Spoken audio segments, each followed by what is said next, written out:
Welcome to the Kindness Extremist Podcast. I'm your host, Shola Richards, aka Brother Teresa. I've spoken to tens of thousands of people all over the world about the importance of kindness. And I am obsessed with how we can bring more kindness into our daily lives and restore balance to a deeply unbalanced world. Every episode, I'll give you 3 practical strategies to create a kinder world, and I'll do it in 30 minutes or less. No fluff, just valuable, actionable content that you can implement in your life immediately after listening to help you actively create a kinder world. There's no time to waste. Let's dive in. What's up, my friend? Welcome back. It's an honor that you're here for episode 8 of the Kindness Extremist Podcast. Today, we're tackling something that many of us face at some point in our careers, the difficult decision of whether it's time to leave a job. In fact, because this decision is so difficult and because there's so much to cover, this episode is the first of a special 2-part series to help you decide when it may be time to quit your job. I'll drop part 2 of this series next week in episode 9. As I've shared in my books as well as on this podcast, I've experienced firsthand what it's like to be in a toxic environment that pushed me to my breaking point. Maybe you can relate. In today's episode, which again is part 1 of our 2-part series, we'll focus on the first of 3 warning signs that may indicate that it's time to move on. First, we'll examine how a toxic job can negatively impact your physical and mental health. Next, we'll explore how your personal relationships might be suffering because of your work situation. And finally, we'll discuss the concerning signs that you've changed for the worse because of your job. In next week's episode, we'll continue with 3 more warning signs to help you make this important life decision. Let's begin this journey together with realness, kindness, and most importantly, practical solutions. Also, for this 2-part series, you're going to want to make sure that you have a journal or at least a sheet of paper nearby. There is a lot to get into, my friends. So let's get to the first kindness strategy of the episode. For the first kindness strategy, let me start with a personal story. Years ago, I was working in an environment that most would describe as toxic. My boss was wildly unpredictable. My colleagues were constantly on edge, and the culture was one of fear rather than growth. And as I'm sure you and I both agree, no one does their best work when they're consumed by fear. At the time, I told myself I was handling it. After all, I was still getting my work done, right? What I didn't fully acknowledge was how this environment was affecting my health. I started experiencing terrible insomnia. Night after night, I would lie awake replaying workplace conflicts or anticipating the next day's inevitable drama.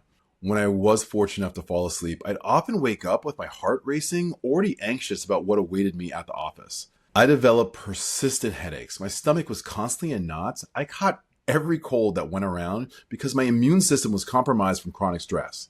But still, I pushed through, telling myself that this was part of being an adult professional and a demanding job. It wasn't until I found myself sitting in my car in the parking lot one morning, physically unable to make myself go into the building. Imagine that. Literally, I could not bring myself to go into work. That's when I realized that something was seriously wrong. My body was sending me signals that my mind had been desperately trying to ignore. This experience taught me a crucial lesson. Your body often recognizes when a situation is harmful before your conscious mind is willing to admit it. It's wild, but I bet that if you think about it, there are times when your body is screaming at you to make a decision that your mind is choosing to ignore. According to the American Psychological Association, chronic stress has been linked to numerous health issues, including heart disease, metabolic syndrome, type 2 diabetes, and even mortality. This isn't just about feeling uncomfortable or stressed. A toxic job can literally send you to the grave sooner than necessary. Here are some physical warning signs that your job might be negatively affecting your health. Sleep disturbances, either you can't fall asleep, stay asleep, or you're having work-related nightmares. I had all 3. Digestive issues like stomach pain, loss of appetite, or digestive problems that seem to worsen during the work week. Frequent illness like catching colds more often or taking longer to recover from minor illnesses. Chronic pain like headaches, back pain, or other pain that doesn't have another clear medical cause. Heart palpitations or chest tightness, especially when thinking about work. Not to mention, mental health warning signs are equally important. Anxiety that extends beyond work hours, depression or persistent sadness, irritability that's unusual for you, difficulty concentrating, feelings of hopelessness or helplessness, If you're experiencing several of these symptoms, it's time to seriously consider whether your job is worth the price you're paying with your health. I recently spoke with a listener who shared that she developed high blood pressure at the age of 32 with no family history of the condition. Her doctor specifically asked her about her job stress. When she changed positions 6 months later, her blood pressure returned to normal levels without medication. Her story isn't unique. Now, I want to be clear about something. Leaving a job isn't always immediately possible for everyone. I get it. Please hear me when I say this. Financial obligations, healthcare needs, family responsibilities can make an immediate exit challenging. Again, I fully get this. But acknowledging the health impact is a critical first step. If you can't leave right away, there are immediate steps you can take to protect your health while you develop your exit strategy. For example, set firmer boundaries around work hours. Develop specific stress management techniques like meditation, exercise, or whatever works for you. Connect with a therapist or a counselor who specializes in workplace stress. Take all of your available sick and vacation time. Document the impacts on your health, as this might be relevant to you if you need to request accommodations down the road. Let me share with you a practical exercise that I've used in the past with great success. I call it the Health Impact Inventory. Take a sheet of paper and draw a line down the middle. On the left side, list all the physical and mental health symptoms that you're experiencing. On the right side, note how each of these impacts the quality of your life. For example, insomnia on the left might correspond to too tired to play with my kids on the right. This inventory puts the real cost of staying in your job in your face, which makes it way harder to dismiss. When I did this exercise myself years ago, seeing the full written impact was the wake-up call I needed. I realized that I was sacrificing far more than I'd be willing to admit. So here's your first practical takeaway, my friend. Complete your own health impact inventory this week. Be ruthlessly honest with yourself. Then ask, if my best friend or loved one showed me this list about their job, what advice would I give them? Often we're so much wiser about other situations than we are with our own. Remember, no job is worth sacrificing your health for it. Period and full stop. There are other positions, other companies, and other paths that won't extract such a high physical mental toll. Your well-being must come first, because without your health, everything becomes exponentially more difficult. For the second practical strategy of the episode, let's talk about how a toxic job affects not just you, but the people you care about the most. One of the most painful aspects of a toxic job situation is how it spills over into your personal life. The stress, frustration, and emotional exhaustion don't magically disappear once you leave the office or log off for the day. Instead, they follow you home and can profoundly impact the most important relationships in your life. I remember a pivotal moment in my own career journey. My wife Amber and I were having dinner, and she gently put her hand on mine and said, "I miss you." I was confused. I'm like, "Baby girl, I'm sitting right there across from you. What do you mean?" She clarified, "You're physically here, but you're not really present. You haven't been for months. You're either checking your phone for work emails, or you're talking about how much you hate your job. The guy I married, the one who laughed and was engaged in our life together, he's gone." Well, damn, that sucked to hear. I'd been so consumed by my toxic work environment that I hadn't realized how much it had stolen from my marriage. At this point, it now just wasn't affecting me, it was hurting someone I loved deeply. This pattern is remarkably common. A study published in the Journal of Occupational Health Psychology found that work stress doesn't just affect the employee, it creates what researchers call a crossover effect, negatively impacting the mental health and relationship satisfaction of spouses and partners. Children, too, are acutely sensitive to their parents' stress levels, often exhibiting behavioral changes when parents are chronically stressed from work. How sad is this? Here are some warning signs that your job is damaging your personal relationships. You're too emotionally drained after work to engage meaningfully with loved ones. You find yourself snapping at family members over minor issues. You've withdrawn from social activities that you used to enjoy. Conversations with friends and family consistently turn to complaints about your job. Your loved ones have explicitly told you they're concerned about how your job is affecting you. You've missed important family events or celebrations because of work demands. intimacy with your partner has decreased significantly. I mean, that's just all I can think of at the top of my head. I remember meeting a guy at one of my speaking events who shared that his job stress had gotten so bad that his 8-year-old daughter had drawn a picture of him for a school project. Now get this. In the picture, he was frowning and holding a cell phone. When asked to describe it, his daughter said, "This is my dad. He's always grumpy and always working." He told me that seeing that horrific drawing was the wake-up call that made him say, "F this." And he was out. The uncomfortable truth is that toxic jobs often create a vicious cycle in our relationships. The stress makes us irritable and withdrawn, which creates tension at work. And then the tension becomes another source of stress, making us even less equipped to handle the challenges at work. Round and round it goes, degrading our quality of life and the lives of those we care about most. What's particularly insidious about this is that many of us justify staying in toxic jobs because we're doing it for the family to provide financial stability or other opportunities. But if that job is simultaneously destroying your family relationships while you're providing for them, then what are you really providing? I've often asked my audiences this question: 20 years from now, what will matter more, that extra promotion that you got by enduring a toxic environment, or the quality of your relationships with your loved ones? The answer is usually clear when we frame it this way. I can promise that scoring a 15% raise in a fancy corner office won't matter a whole hell of a lot if you're barely on speaking terms with a significant other, your friends stop returning your calls, and your kids barely recognize you. So what can you do to save these relationships before they completely fall off the rails? It starts with having an honest conversation with your loved ones about how your job is affecting you, and by extension, affecting them. One exercise I recommend is what I call the Relationship Audit. Ask your closest loved ones these questions. 1. Have you noticed changes in me because of my job? 2. How does my work stress affect our relationship? And 3. What do you miss about our relationship that has changed?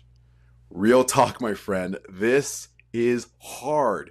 It's hard because you need to listen, really listen to their answers without becoming defensive. When I did this exercise, it was both painful and illuminating. My wife pointed out behaviors I wasn't even aware of, how I stopped dropping my corny dad jokes, and please trust that I have many corny dad jokes. She noticed how I'd zone out during conversations, how I stopped suggesting activities that we used to enjoy together. These realizations became powerful motivation for change. So here's your second practical strategy of the episode. This week, conduct your relationship audit with at least one person close to you. Create a safe space for honest feedback. Listen with an open heart and mind to what they share. If your job is damaging your most precious relationships, that should hopefully provide some very valuable information for your decision making. Remember, at the end of our lives, most of us won't wish we had spent more time in the office. No one's going to say, "Yo, that conference call with Rick from the accounting department was bananas, son." I'm so glad that I missed my daughter's dance recital to listen to Rick spend 30 minutes filibustering about his love for pivot tables in Microsoft Excel. Probably not. At least I hope not, because that's super weird. No, we'll wish for more meaningful moments with the people we love. If your job is consistently stealing those moments from you, that's a serious warning sign that something needs to change. Okay, now it's time to dive into the third and most challenging strategy of the episode: how to address a toxic job that changes who you are at a fundamental level. Hey, fellow kindness extremists, it's me, Shola. If you're picking up what I'm putting down, if you're mowing what I'm growing, if you're smelling what I'm stepping in. Okay, I'll stop. If you're enjoying what you're listening to so far, I would love it if you would take a moment to hit the subscribe button and leave a rating and a review.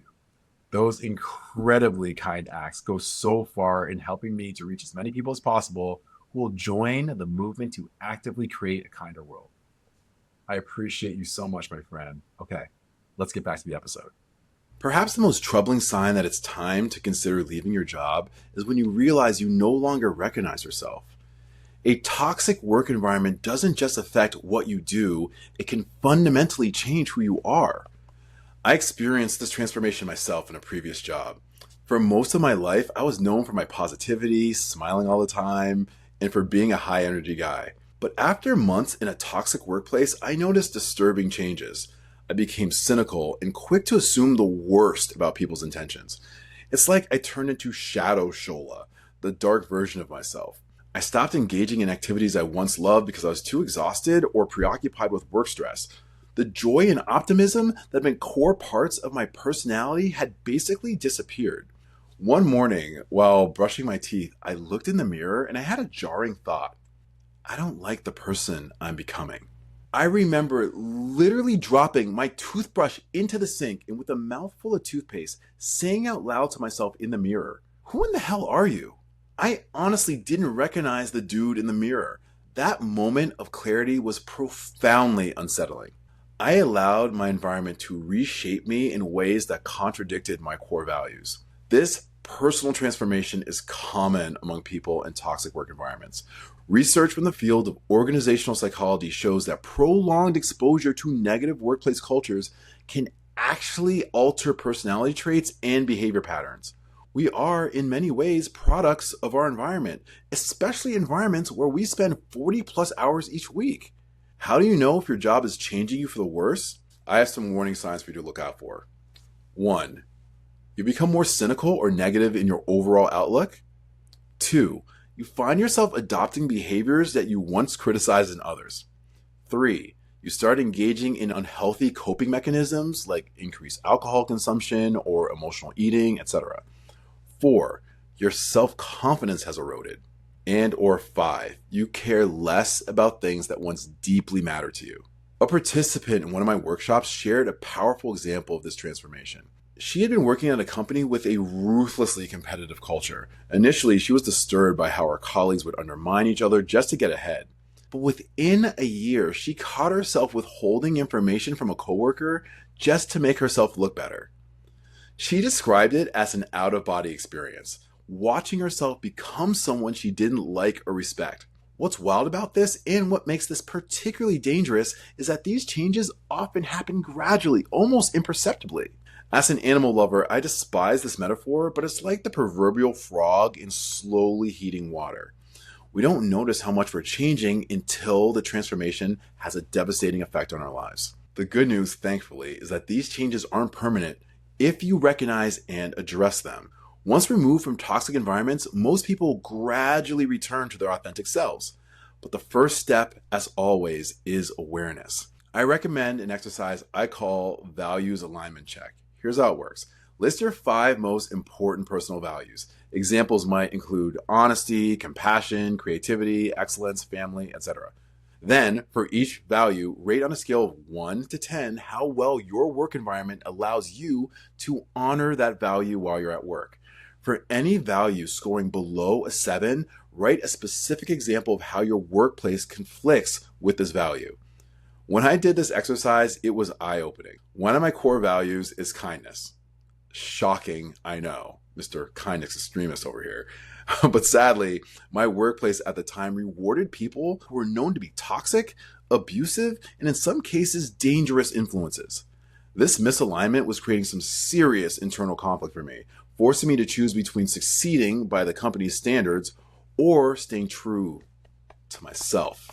These value conflicts create what psychologists call cognitive dissonance, which in simple terms is the mental discomfort that results from holding contradictory beliefs or values. This dissonance is freaking exhausting and can lead to some dark nights of the soul when we repeatedly act against our own values. Admittedly, sometimes the changes in ourselves are adaptive responses to survive a toxic environment. We become more guarded to protect ourselves from criticism. We lower our standards to avoid constant disappointment.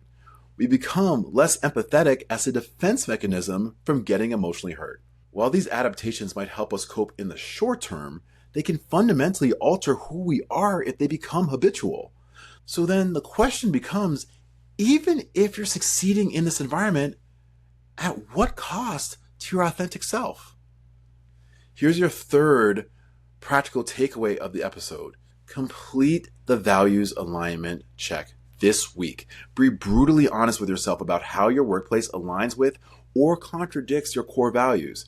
If you discover significant misalignments, this is also powerful information to guide your decision making. Remember, success that requires you to become someone you don't like or respect isn't success at all.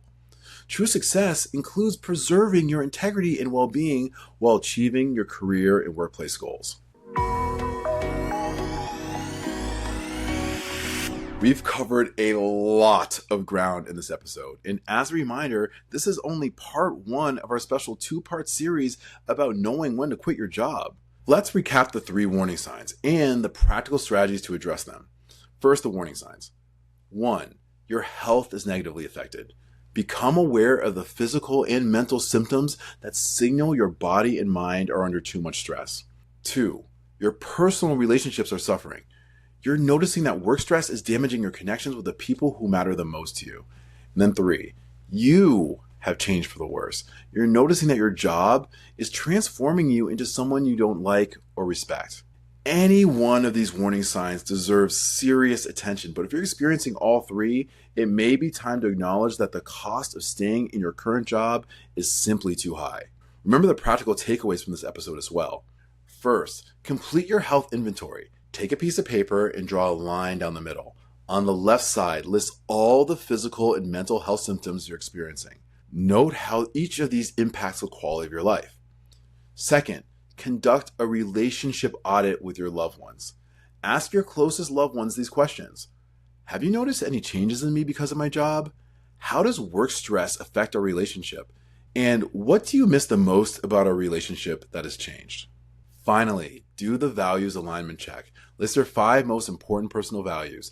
For each value, rate on a scale from 1 to 10 how well your current work environment allows you to honor that value. And for any value scoring below a 7, write down a specific example of how your workplace conflicts with this value. My goal and my hope is that these exercises will give you concrete information to help you make this difficult decision rather than relying solely on emotions or financial considerations. Yes, I know this is a lot of work, but so is creating a kinder world. And there is literally no chance of being able to create a kinder world if you're drowning in a soul-destroying job. Next week, in part 2 of our series, we'll explore 3 more warning signs that it might be time to move on. Please trust that I understand that making the decision to leave a job is rarely easy, but sometimes quitting isn't giving up. It's making the courageous choice to honor your health, your relationships, and your authentic self. And that is the version of you who has the power to create a kinder world. This is your host, Shola Richards, aka Brother Teresa, and you now know that kindness can't be weak because you just experienced the strength of the Kindness Extremist podcast. Until next time, my friend, the journey to a kinder world continues. Thank you for listening to the Kindness Extremist podcast. I really hope that you enjoyed this episode. And I have one favor to ask of you. If you could kindly hit the subscribe button, leave a rating and a review, not only would that be incredibly kind, but by doing so, you're actively playing a role in growing this movement and ideally getting us one step closer to creating a kinder world. I hope to see you next week for another episode of the Kindness Extremist podcast. Bye for now.